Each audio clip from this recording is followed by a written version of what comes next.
This is the Book Deal Podcast, where you will discover the inspiring stories behind your favourite books. We interview seasoned and debut authors, as well as publishing industry professionals, to bring you the best tips and advice on how to get that elusive book deal. So no matter what stage of writing you're at, we've got you covered. I'm Tina Strawn. I'm Madeline Cleary. And I'm Natasha Rye. And join us as we pull back the curtain of published authors. One deal at a time. The Book Deal Podcast acknowledges the traditional owners of the land and waters which it's recorded on, and pays respect to their elders past, present and emerging.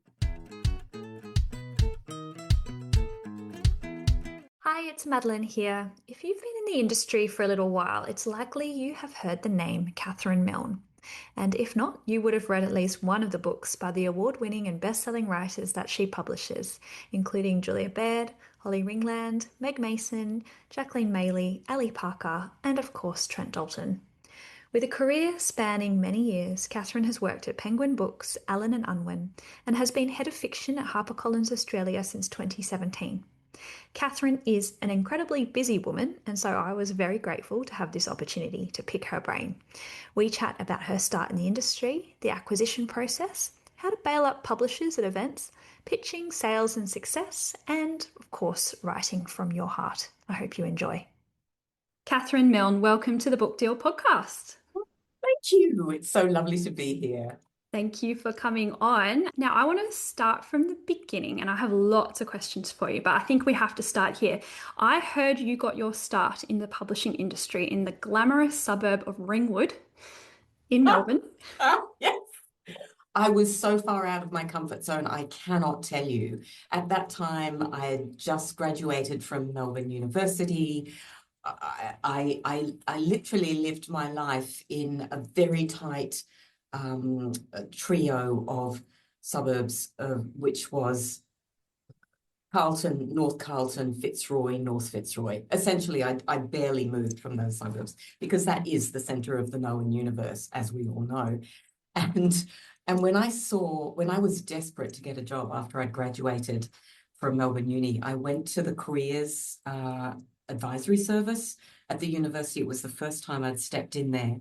And they had a job up for Penguin Books. And I suddenly went, Penguin Books, of course, But then I realized that in order to get to the interview, I would have to take a bus, then a train, and then a bus out to Ringwood. It would take me approximately an hour. By the time I realized this, it was too late. I already had the interview. And so I did it. Very resentfully, set about, getting myself there to Ringwood. And as soon as I walked in the doors of Ringwood, and it's no longer at Ringwood, obviously, I saw all the bookshelves, all of the bookshelves with those little penguins on the spine. And it was so iconic. And I just went, oh, I have to get this job. I have to work here. This is where I belong. And so, it's like all of my fears went out the window. And in fact, I got my driver's license fairly soon afterwards. But it was, it was falling in love, like falling in love. That's so beautiful. What do you think drew you to Penguin Books? So you saw the notice, you saw Penguin Books, and you said, yes. I was always a big reader, big reader. You can imagine. I total cliche. I was, learned to read early, loved reading. I was the daughter of a diplomat, as we were saying. So books, I was a member of the Puffin Club, and I used to get books delivered to whichever city in the world my parents were living in. And I would read at bed at night, under the covers with a torch, all of those absolute cliches. Books were always solace, they were balm, they were comfort, they were escape, they were home, absolutely home in a way that I didn't kind of have, a stable home at the time, boarding school, etc., etc. So when I saw, I was just assuming I would go into the public service. For some reason, I don't know why. It's sort of an assumption that you make as I dropped out of law. I don't have a lawyer's brain, but I just thought I'll go into the public service. And then I saw that ad, and going into Penguin, it was like, I don't know, the doors opened, there were heavenly trumpets playing. I swear to God, it was one of those moments where you go, oh, publishing. Publishing is work. This is a job. I can do this job and I can read. And of course, anyway, umpteen years later, the irony is, of course, I'm in this job, I'm in publishing, I love my job, but there is no time at all to read. Let's just face it. And everyone who is currently waiting on me, for example, to come back to them about a manuscript will be like nodding their heads and going, yeah, why can't you just read faster? But yeah, And I'm taking up your precious time. All those authors will be like, oh, Madeline, what are you doing? Just give her an hour to read. Now, you did a lot of reading as well. You moved on to Allen and Unwin, where you were reading the unsolicited submissions pile, which is better known as the slush pile. Yes, you have done your research, haven't you? Yes, I do. Yes, it was probably, in some ways, it was the best job and the worst job. Obviously, on my first day, I was shown into this tiny little cubicle, which I swear to God was piled high. It was like Kafka's version of a reader's nightmare, with manuscripts, all shapes and sizes, some packed, some unpacked, just like piled up from the floor, the desk, etc. And they said, here, just start reading. And so it was a full-on job, but it was also the best job because you honed your taste quite quickly, and you honed your understanding of what could sell, what felt. It's so funny, isn't it? When you think about, when you go into a bookshop and you see books everywhere, obviously, it's a very different experience because someone has curated that for you. Someone has put on a beautiful cover. They've written a blurb on the back. There are endorsements. There are all of these signifiers to say, hey, this is a book that you will like because it looks like this, or it sounds like that, or this person likes it. So tick, tick, tick, and you receive it in that spirit. But when you are reading a manuscript, it's blank pages. You don't know if it's, is this the newest, hottest literary talent out there, or is this a pile of absolute garbage? At the beginning, it's really hard. At the beginning, you either think everything is rubbish or nothing is rubbish. And gradually, you start to trust yourself, trust your instincts, know what your publishing house is looking for, and know what it is that you think the market is after. What do the readers want? So it was a very, very good experience, even though I complained a lot about it at the time. So you've then moved on to HarperCollins in 2012. You're now head of fiction at HarperCollins. I want you to actually put yourself in the shoes of an emerging writer, Catherine, now. So you've got this manuscript that you've poured your heart and soul into, and that you love and you're proud of it. How would you go about seeking publication today? Okay, I just want to make sure that as a new and emerging writer, I've done my writers groups. I've got a network of support up. I've got my beta readers. I've been to industry events. I've done my research. I know which publishers I want to approach and why. So I want all of that, like ticked off. Okay. Once I've done all of that and I feel like, and I'm paying attention, and I'm sorry that we have to talk about it, but I'm paying attention to my Instagram, and I'm paying it, I'm being a good literary citizen, as Kate Mildenhall talks about. And, I am, supporting other writers and going to book launches, etc.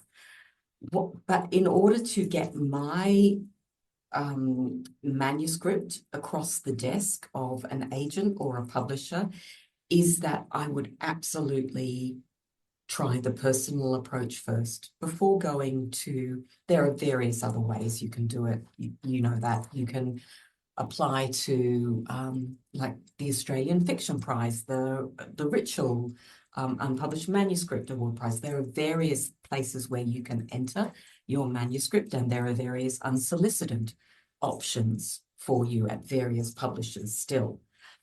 But what I would do is I would try and identify very clearly who is the reader for my book. What else do they like reading? What are the good comparisons of other books in this area to my book? And, please be as specific as you can. And who do I really feel is publishing into this area? So that once you've identified that, then I would be, like a little homing pigeon. No, that's not quite right. Like a missile locked on, right? And I would see if they are speaking somewhere, if they are going to be attending a pitching session somewhere, if they're going to be speaking at a writers' festival, and I would bail them up. And I have Stalk been. them, essentially. Yeah, totally, in the nicest possible way. And that is, and then when you have that chance to talk to them, you make sure you've got your pitch all lined up. You've got your, elevator pitch, and people are, and organizations are so good at this now in helping new writers develop that pitch and hone that pitch. Fiona McIntosh does an extraordinary job of it with her masterclasses and so on. But it's like you've got like 2 minutes with a publisher standing politely in front of you, shifting from foot to foot, like, about to make a quick getaway. And so you've got to say, look, I'm coming to you because you published these books. I love them. I feel that my manuscript is something that you might really love.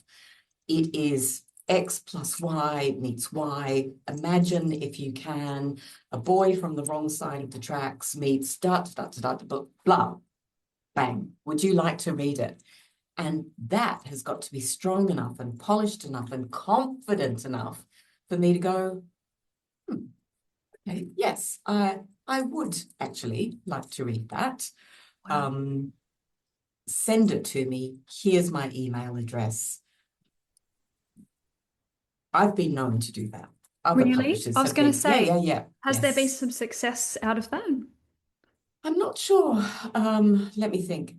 I went to a pitching session for the RMIT Professional Writers and Editors class, and I was just taking pictures there, and someone pitched so convincingly and so beautifully and so persuasively. She'd really just put so much effort into this, thinking about how this pitch might go, that I asked to see what material she had. She did not have a finished manuscript, and she sent it to me. I started reading it at my desk and basically read the 20 pages and said, yes, I want to acquire this. And I acquired it on the basis of a partial based on a pitch. So look, I mean, I do think that's the fairy tale, right? It is, a lot of people send me manuscripts, a lot of people bail me up at writers' festivals and so on. And I'm really, I just think you've got to take your chance wherever you can. So I'm totally open and prepared for that. I do not speak for other publishers, by the way, but that's what I would do if I was a writer. But that said, you don't always get through. It's not always the fairy tale, but at least you've got your manuscript in front of someone. And even if it's not right for me, I try and pass it on. If I think it's right for someone else in the house, I'll pass it on. I love this. You've given writers a template here for how to converse with the publishers at events, because I've seen, well, I saw this actually when you were at Sorrento Writers Festival. You did an event, and afterwards, you definitely got a lot of people coming up to you pitching. And I've spoken with this with my publisher before, and she says she often gets this. She says that often the women do it pitch in a roundabout way. They say, "Oh, I'm writing this thing. What would your advice be about how to write it?" Whereas the men very directly pitch, "I have this book. I think you're interested in it. Would you like to read it?" And she said often it's those direct ones that actually are really good. And she's actually acquired a book on that behalf as well. So and I think it's particularly if they've done their research and they know the kind of books you publish. Yes. And there is just nothing more kind of just like slightly frustrating and tiring to have someone pitch their heart and soul to you, and it's, you know, it's nothing that you've published. It's just not, you're just like, where did you think that I might be interested in, you know, a science fiction, you know, 6-book epic, you know. So do your research, everybody. Do your research, yeah. Okay, so say this manuscript has been pitched to you, it's come across your desk now. How quickly do you know if it's right for you? Is it the 20 pages, like you said, or does it take longer for others? It's pretty much within 20 pages. I can tell if I want to keep reading. Yeah, you know very quickly if it's the voice is something that you love, if you want to keep reading. I pretty much, I have to say, I pretty much open every manuscript I get and give it that 20 pages, 10 minutes, because you just never know, right?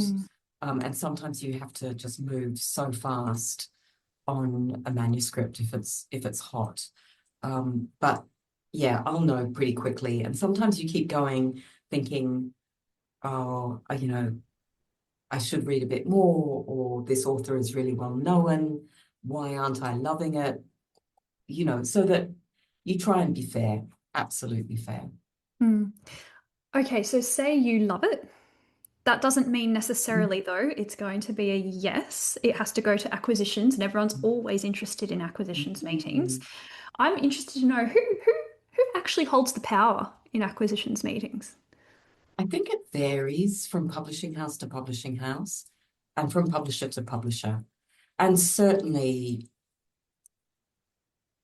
over the years, I think it has, you know, when I'm talking like, you know, 20, 30 years, I think that the balance of power has absolutely shifted away from the publisher to sales, particularly.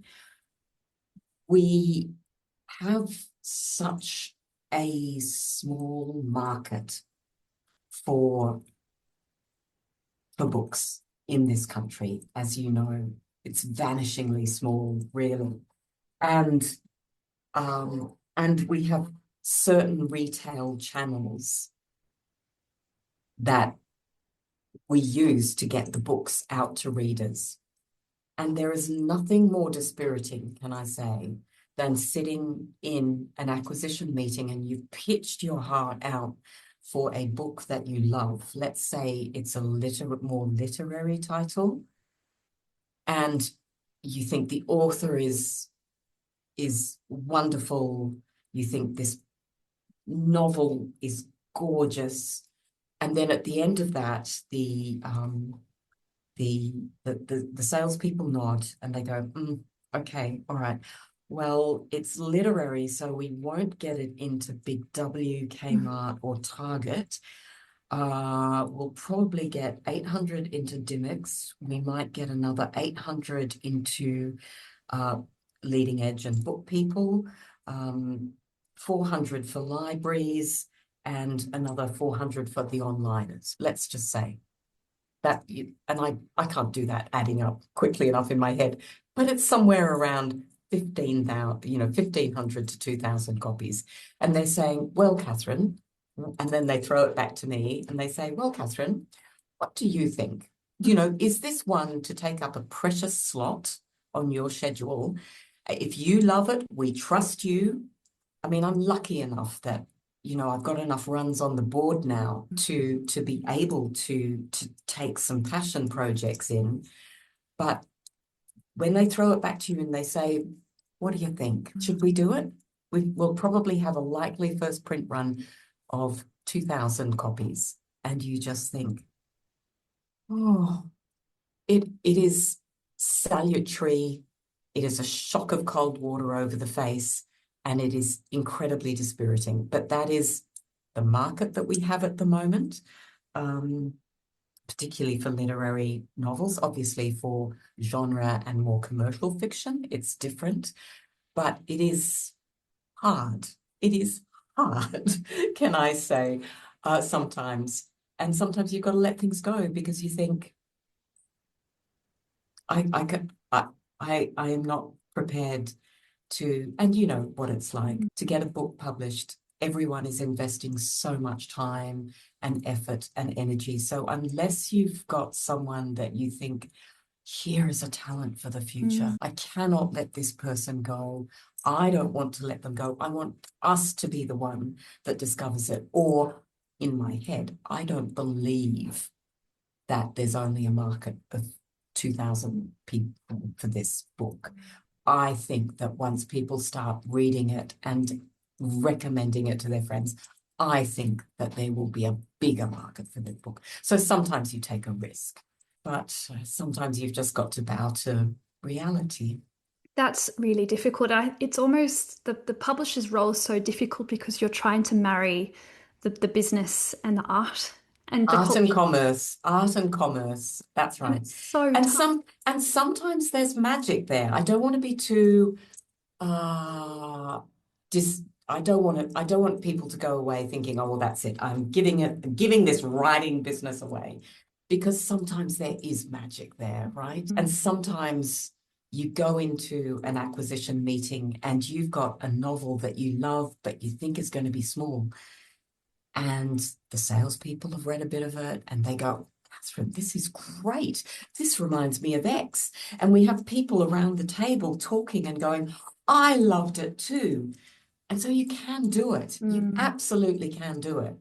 But it's just getting harder and harder with this market that we've got at the moment. So a couple of questions around that then. I've heard that it last year and the last few years have been particularly tough on debut writers. And so now a lot of debut writers are thinking about getting their second book published, particularly those who don't have a deal. They're looking at, making their next deal. I've heard anecdotally that it's actually, if sales have not been, great for the debut, whatever that means, it's actually quite tough and to get it past the acquisition stage, because sales, as you say, have that large role. What advice do you have to people who perhaps think that, sales are not great about getting a second deal? Yeah. Can I say the one most important piece of advice is do not rush your second book, right? Your first book, you probably, who knows how long you've spent writing your first book.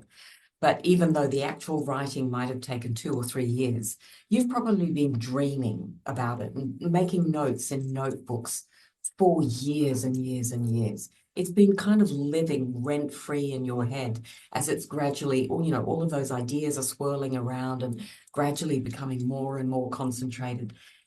These are characters and situations that you've been living with for a long time. You've spent so much time on it. You've honed it.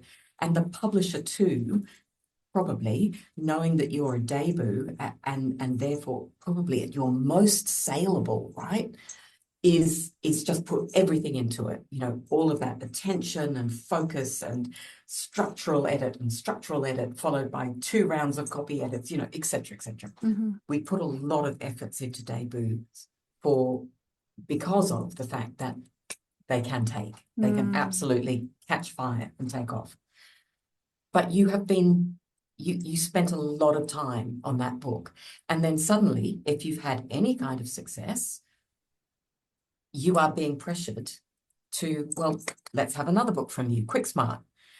Or you are putting that pressure on yourself. Maybe the sales weren't great and you're thinking, oh my God, I got published, I only sold X number of copies, but I really want, I've got to go again. The next one. all that sense always of, the goalposts keep shifting, right? And so very often you see the second book coming out 1 or even, or sometimes 2 years later, and that's not enough time for some people, right? The second book is almost invariably not as finished, not as coherent, not as fully developed, not as inhabited by the writer, right? They're writing to a deadline. They're not writing with the same single-minded focus and intensity in the way that you do when you don't know if you have a publishing contract, right? I'd be so interested to hear about your experience, but there was a quote from Rebecca Solnit, the American writer. She said, good writers write from love for love, right? How beautiful is that? They're not writing to meet a deadline. They're not writing for, I need a new book to follow up my first book. They're doing it because everything in their body and soul is telling them, oh, this is special. I want this to go out there. And I don't care if you're writing literary or if you're writing, genre fiction. You just got to make it as good as possible. And the state of the industry right now, if we're not doing it for love, all of us are doing it for love, aren't we? Yeah, totally. Everyone in the publishing to. house, all the writers, all the booksellers. Yeah, that's right.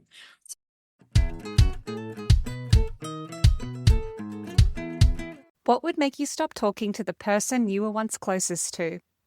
Hello, Book Deal listeners. I'm Sophie Stern, and my debut novel, What Is Left for Us, is about 2 sisters from Bondi, the secrets that tore them apart, and the crumbling clifftop house that forces them back together.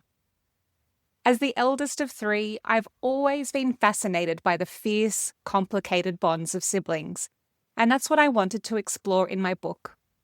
When sisters Rebecca and Hannah inherit their grandmother's clifftop house in Bondi, they are forced to reunite after 10 years. Over the course of 2 weeks, everything they think they know about one another and themselves changes forever. The novel alternates between the 2 sisters' perspectives, weaving between past and present, as it unravels the secrets and betrayals that spun the sisters' lives in different directions. It's for readers who loved Lonely Mouth by Jacqueline Maley, Everyone and Everything by Nadine J. Cohen, and Blue Sisters by Coco Mellors. What Is Left for Us is out with Penguin on 10th of March 2026.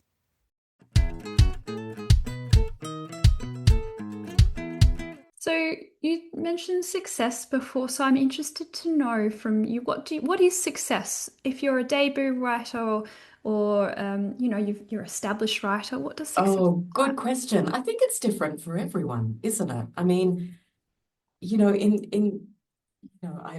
we just had a 6-monthly review of our titles of the previous 6 months, and we do that twice a year, and we look at how the books went.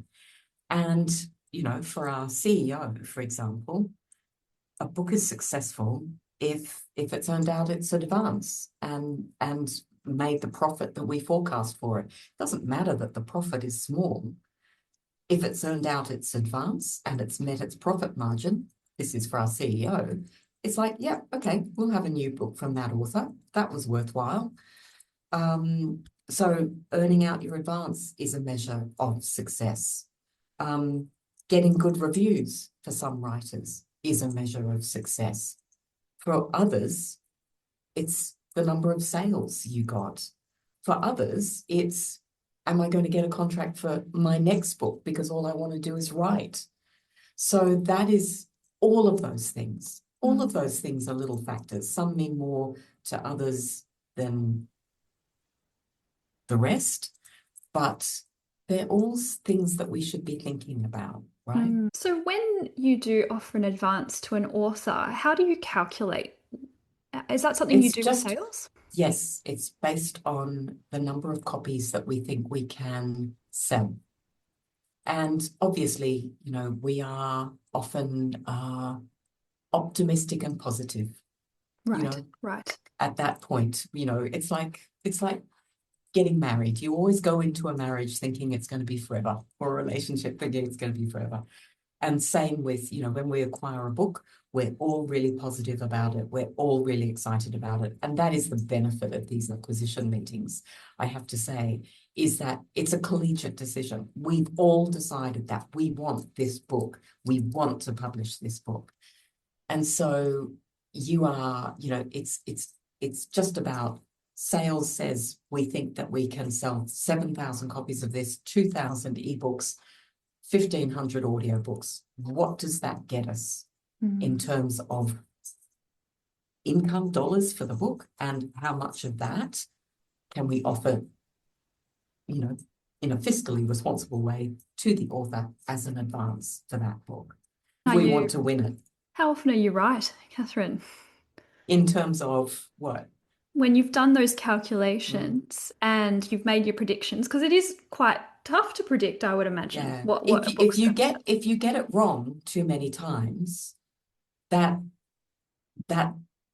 is not good. No. People then stop trusting you. Do you know what I mean? So you do not foolishly go into these acquisition meetings and convince sales that you can sell 15,000 copies of a book.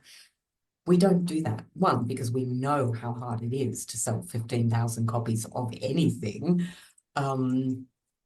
You are much better to take a reasonably optimistic but realistic view of what you think you are going to sell, because, as I said, earning out the advance is actually quite important for the bean counters within a publishing house.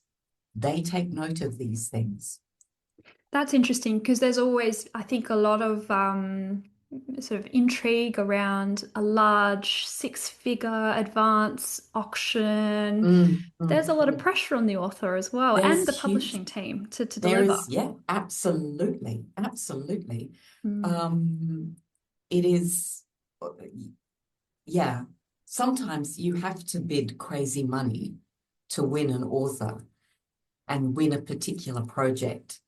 Sometimes you may not get that money back, but you have to take then a long-term view to go, if we throw everything at this book in terms of marketing and publishing support and publicity and so on, then what we are doing, we might recover it on that book, or we might recover it on that second book or the third book.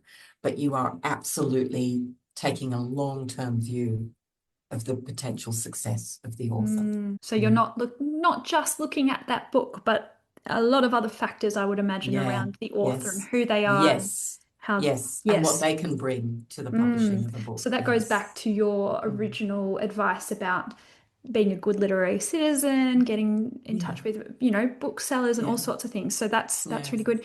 I've heard a few people have said this to me, my book did not sell well because it didn't have that big marketing campaign and push. Just as for context, and again, I can't speak for other publishing houses, but only 2 or 3 books a year get that big marketing push. And we publish, 35, say, fiction, first release books a year, like for Australian fiction, local publishing. So it's a tiny, tiny handful that get that, and it's usually books that we've had to pay a lot of money for. So, but books can still absolutely work and become bestsellers without that. I know that. I've seen it happen. And that is something to do with the quality of the book, the way we have made sure that in all of our marketing and promotion, we know absolutely which, who the readers we're aiming for, how we are going to reach them, which booksellers do we have to talk to, which booksellers are going to champion this particular book. So it absolutely can be done. And, we've had, year after year after year of seeing that it can happen. So it's very easy to blame sales and marketing, but it is the way that a book sometimes breaks through. And you've been in the industry now for several years. You'll have seen it happen. Some books just break through, and sometimes very often it's a combination of factors. It's the personality of the author. It's all the other things that they're doing to help the book along, work with the publishing house, do separate things, like you with this fabulous podcast, right? It is luck, it is timing, it is sometimes having a really good hook that we can do a lot of publicity with. Sometimes it's just magic. It's a little bit of kismet in the air, don't you think? Yes. It's really hard to define and articulate, isn't it? And I think the industry loves this kind of story around it, that book that just goes and flies, and that word of mouth. Yeah. Like that's Yes. probably the thing that all publishers dream about, isn't it? The word of mouth. Yes, and sometimes it can take a while. What I will give you as an example, Meg Mason's Sorrow and Bliss. And that's a huge success now, right? It's sold over 90,000 copies in Australia, closer to 500,000 copies across the UK and the US. So now it's just everyone goes, oh yeah, sure, Meg Mason. But when we were publishing Sorrow and Bliss, she was coming off fairly small to middling sales of her previous novel, which was her debut novel, You Be Mother. Absolutely gorgeous, by the way. Highly recommend it. But, it had only sold in that 2,000 to 3,000 level. And so when we got Sorrow and Bliss in, I thought, this is incredibly special. I love this book. It's different to what she's written before. No one else is writing like this. It became a passion project for both me and the campaign manager in-house who was working on it. And so we only had a tiny marketing budget. We really had not very much money at all, because of course the marketing budget was allocated based on the sales of her previous novel. So it was tiny what we had to work with. But we gave it a lot of love, in-house love, and we kept going with the campaign, because we believed in it so much. So the book came out, it was COVID times, if you remember. So it was meant to be published in May 2020. We shifted it to September 2020. And so it came out then. Sales were really small. I was despairing. I was thinking, oh my God, is this book going to just disappear? But, the campaign manager and I, we sent out, we gift wrapped books for booksellers. We've hand wrote notes saying, this is a Christmas present for you, and here is a second book as a Christmas present for someone else. We did the same for Valentine's Day, as a way to say Galentine's Day, like you give this to your best girlfriend, she will love it. And we worked so hard to keep the momentum for that book up. And then whoosh, look, it took off. But it took time, and it took that persistence. So it absolutely can happen. But what I would say to people is, if you are writers, if you are feeling like your novel has not sold as well as you wanted it, or what you had hoped for, sometimes you have to just keep at it. Keep at it. Volunteer yourself to libraries, set up a writing group, find new people that you can talk to about it, offer to write articles. It's just small things that you can just keep going.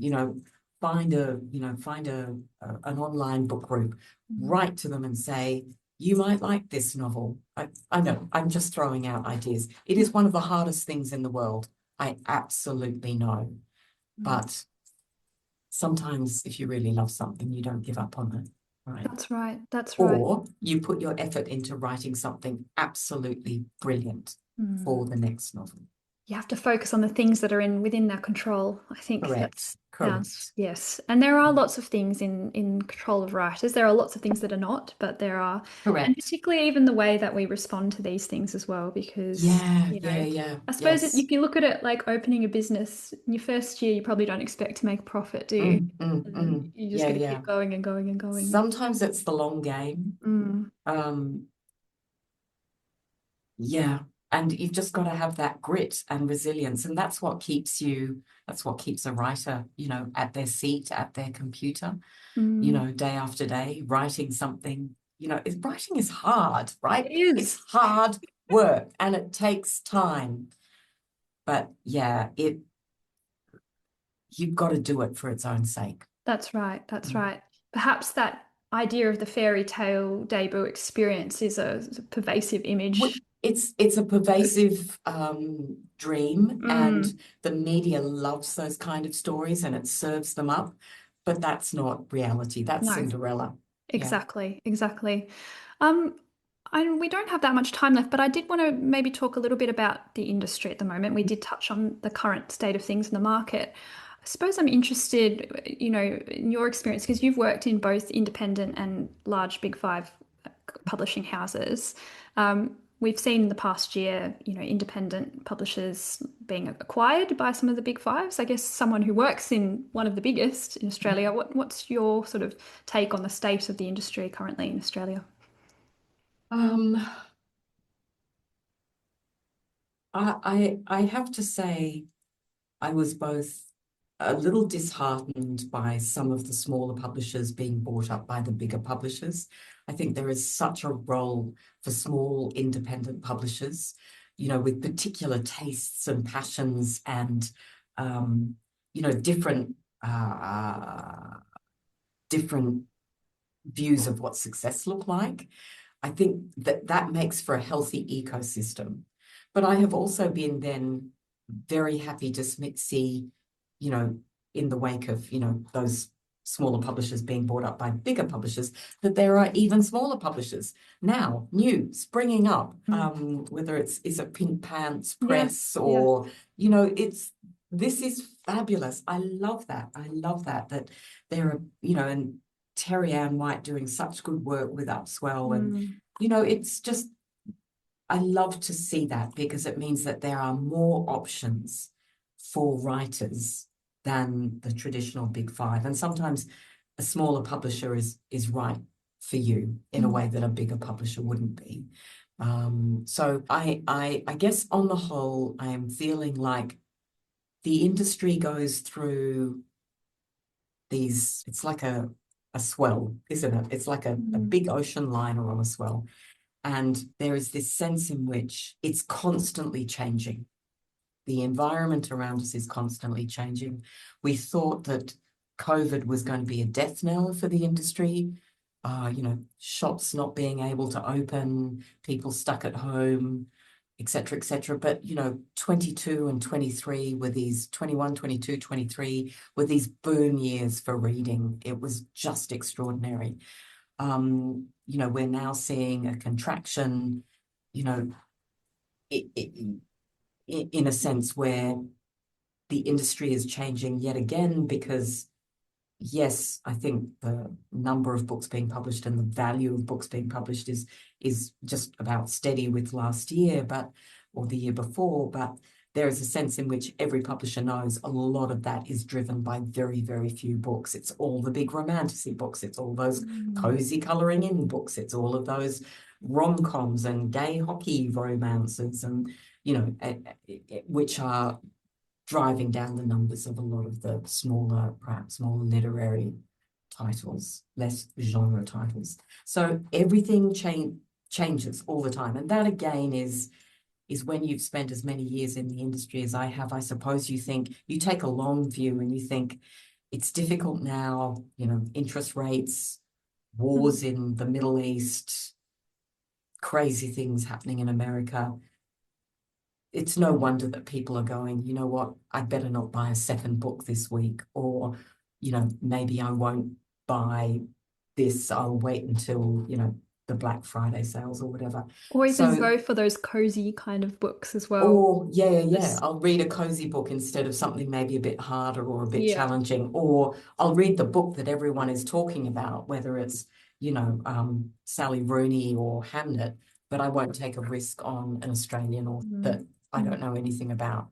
So, you know, those sorts of things are always with us, but I just keep thinking, I'm going to stay positive. The industry is changing all the time. I do think that there are too many books being published. I would love to see everyone just publishing a little bit less and publishing, you know, a little bit more carefully. But, you know, in the end, we're going to be okay. I think even, you know, with dire things like the rise of AI, which I really don't want to talk about, but in the end, I think I'm an optimist. I have an optimistic view of the future of the industry because people love books, love reading, and it holds such a special place in so many people's lives. I wouldn't work anywhere else.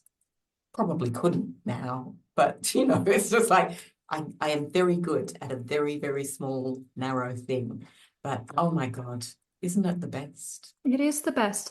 And I think it's filled with people who are so passionate about it. And perhaps I'm an optimistic person generally by nature, but I see so many people being good literary citizens who are doing what they're doing for the culture. And that's not right. necessarily for the pay That's packet. right. And That's that right. actually gives me a lot of hope because Yeah. I think this industry is very sticky. It's hard. It stays the course. Doesn't matter what's going on around it. Totally. When I first started at HarperCollins, it was a time when the ebooks were on the rise. Yes. And everyone was going around saying books are dead.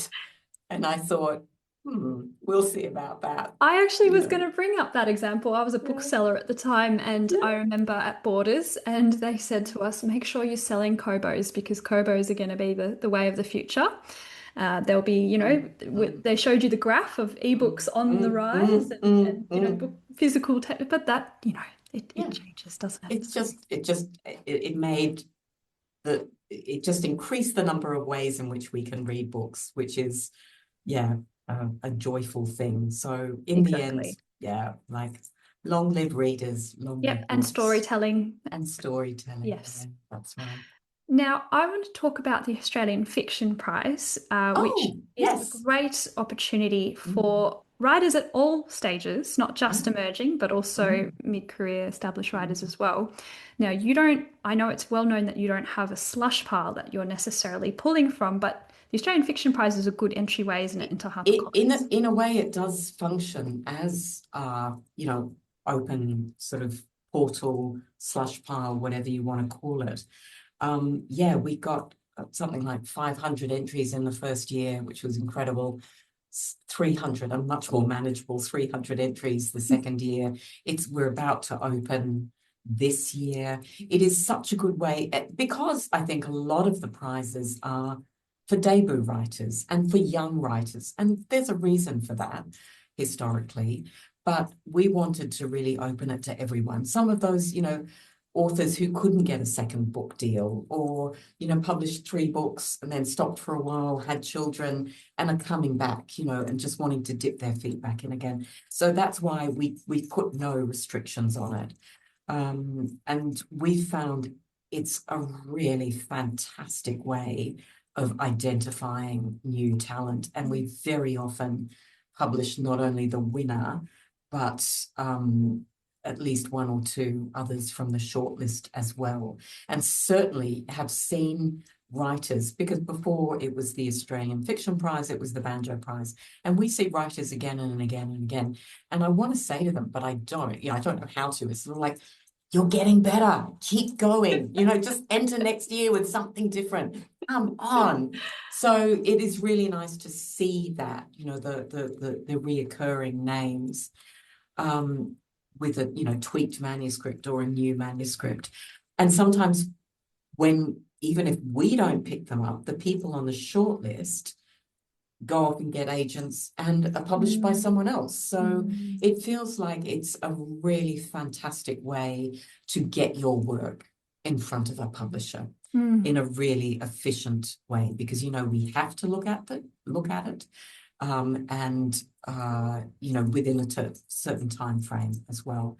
So, and we've got the first Australian Fiction Prize winner, Every Wild Soul by Catherine Johnson, coming out in May.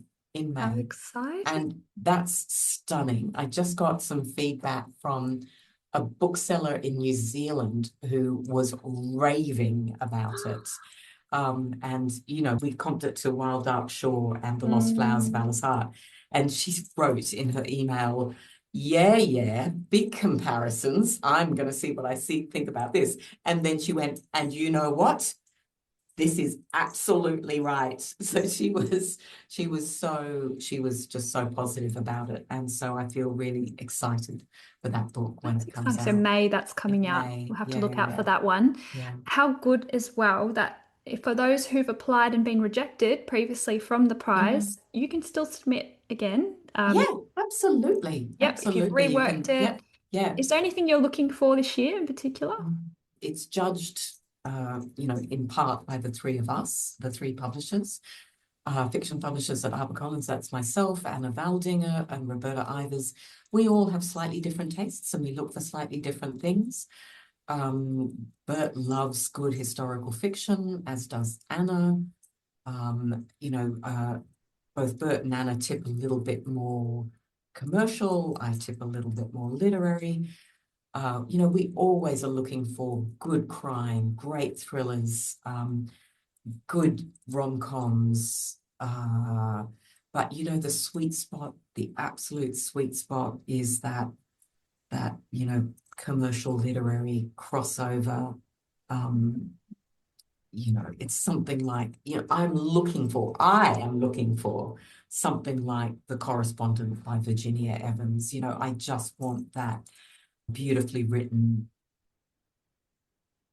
emotional, uplifting, gritty, funny, feel-good package. That's the dream. That's the dream. Everyone, I hope everyone's taking notes about that.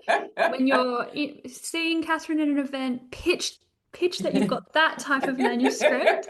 You'll probably take notice. All right, we always finish on one final question, Catherine. You've already given us so many amazing tips, but do you have one final tip for writers? I mean, I know people say this again and again and again, but it's write the thing that you love, like the Rebecca Solnit quote. It's you need, as a writer, to keep a weather eye on trends, like what are people reading at the moment? What is in the bestseller lists and why? But it's also, what do the books that when I go into a bookshop, what is the bookseller hand selling me? Like what are the booksellers loving? What are they recommending? And getting a sense of, you need to keep an eye on the trends and what booksellers are loving, and what is, what readers are loving, and what reading groups are, book clubs are loving. So you want to keep an eye on all of that. But in the end, you've got to listen to that little small, insistent voice inside you that says, maybe this is I don't know what this story is, I don't know how to describe it, but I love it and I want to keep writing it. And again, in this rise of, I don't want to talk about it, AI, writing and, American writers who use AI to churn out, sloppy genre, like chaff, it's just slop. It's just, like that they're churning out like 20 books a year, self-published books a year, and selling them on Amazon and making a fortune. against that backdrop, I think you've got to lean into the human side of yourself and write the story that is unpredictable, surprising, deeply, deeply human, writing it in only the way that you can, not letting your voice be too diluted by feedback. And, even though I've said, yes, get a writers, network and support group and beta readers, but take what they say with a pinch of salt. Pay attention to that individual, funny little weird thing inside of you and what you want to say and how you want to say it. And I swear to God, that is the thing that will, I hope, speak to readers. If that makes sense. That makes sense. That's the voice, isn't it? That way of you, how you tell that story. Only you can tell and that story. Not an AI. Yeah. And I didn't ask you a question about AI, Catherine, even though I had one. I love you for that. Thank you so much, Catherine Milne, for coming on the podcast. That was just a joy to talk to you. And, thank you for running this podcast and giving writers a chance to talk about their experiences. Yeah, we've got to support each other. Readers have got to support readers. Exactly. So be good literary citizens. Yeah. Thank you. Thank you for listening to the Book Deal podcast. We're able to bring you these weekly writerly chats because of our amazing patrons. Join the TPD family by becoming a member of our Patreon community at patreon.com/The Book Deal podcast. And if you love the pod, please give us a rating or review. And don't forget to follow us on Instagram and Facebook.